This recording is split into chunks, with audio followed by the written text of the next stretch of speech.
Hallo zusammen, da ist Crown Cletus oder Chris. Ich hoffe, es geht euch gut. Hoffentlich alles klar. Der eine oder andere wird schon mitbekommen haben. Für gewisse ist es vielleicht noch neu.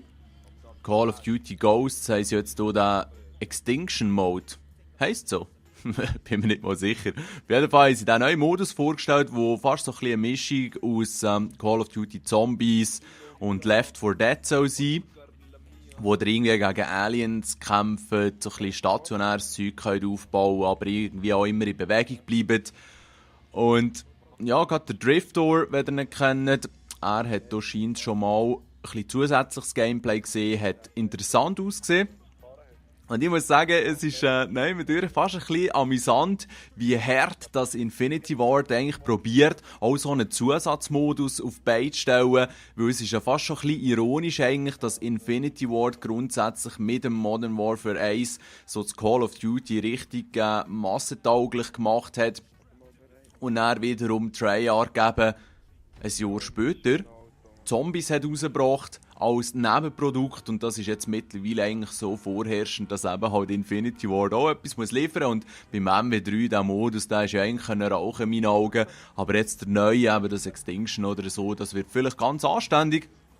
Man wird sicher 1-2 Mal ausprobieren, aber am Schluss ist, glaube ich, immer noch der Multiplayer-Modus, der am meisten Interesse wird generieren. Die Maps sind jetzt alle draussen und Namen von den Maps. Es sind 15 Stück, genau gleich wie beim Black Ops 2, wenn man Nuketown die neue dazu nimmt. Und auch die Waffen hat man schon die Namen und ein paar Bilder gesehen. Jetzt nichts weltbewegend in meinen Augen, aber wie kann es auch sein? Das ist jetzt das x-te Call of Duty, da wird sich nicht viel tun. Von der Grafik waren viele ein bisschen enttäuscht, aber seien wir ehrlich, schon das Modern Warfare 3 hat eigentlich ausgesehen wie ein Haufen Scheiße, ein bisschen braun, ein bisschen grün, ein bisschen grau. Und von dem werden sie scheinbar nicht wegkommen. Das muss aber den Spielspass nicht unbedingt wesentlich beeinflussen.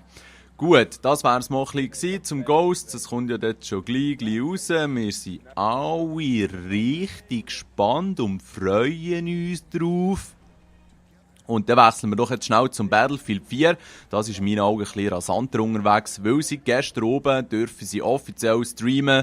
Streamerhaus ist auf Twitch dran, jetzt bin ich hier zwischen ein bisschen am Zuschauen. Und es sieht geil aus, auch wenn es ähnlich ist wie das Battlefield 3.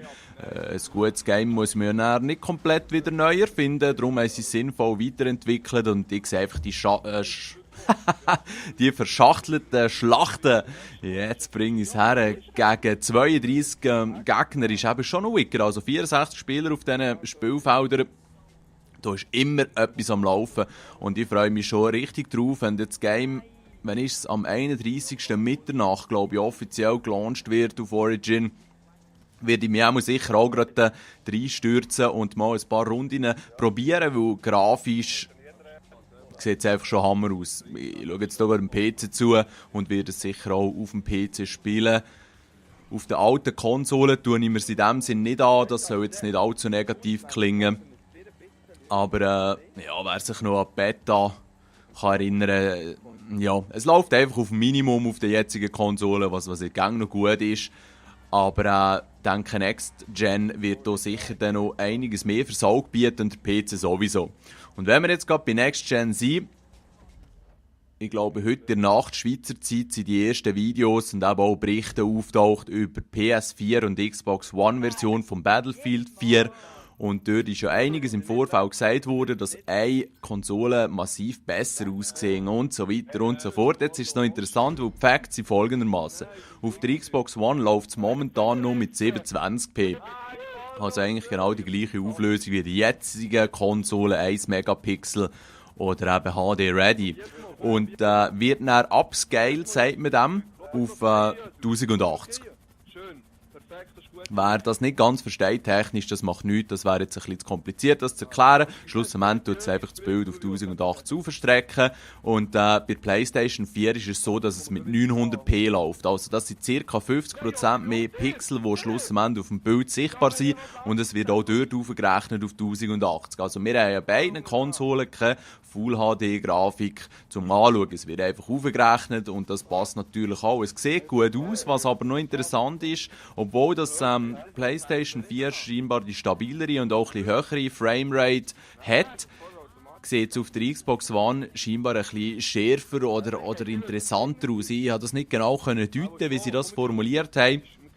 Auf jeden Fall, was ich aus diesen ganzen, ich habe es im NeoGAF-Forum wieder gelesen, aus diesen ganzen Beiträgen heraussehen ist, es liegt einfach im Auge des Betrachters. Logischerweise, nicht jeder nimmt die Bilder gleich wahr und es kann sein, dass eben PlayStation 4 jetzt technisch sicher vorne ist, aber das muss nicht heissen, dass jetzt die Grafikqualität, wenn man es als Gesamt betrachtet, auf der PS4 massiv besser ist. Also wir haben hier ein kleines Kopf-an-Kopf-Rennen, es werden sicher beide Konsolen gut mit diesem Game versorgt. Battlefield 4 jetzt im Speziellen, über die anderen kann man noch nicht viel sagen.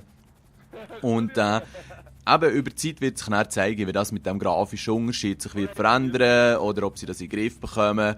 Momentan hat PlayStation 4 hier ganz klar leicht Nase vor.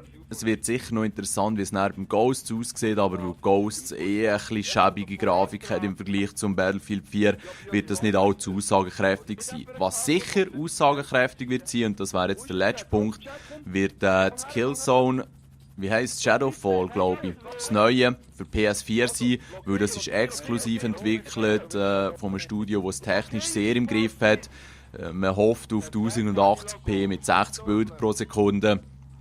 Bin mir jetzt hier aber nicht ganz sicher, wie es ist versprochen wurde und wie es dann am Schluss wird aussehen, werden wir schon bald sehen.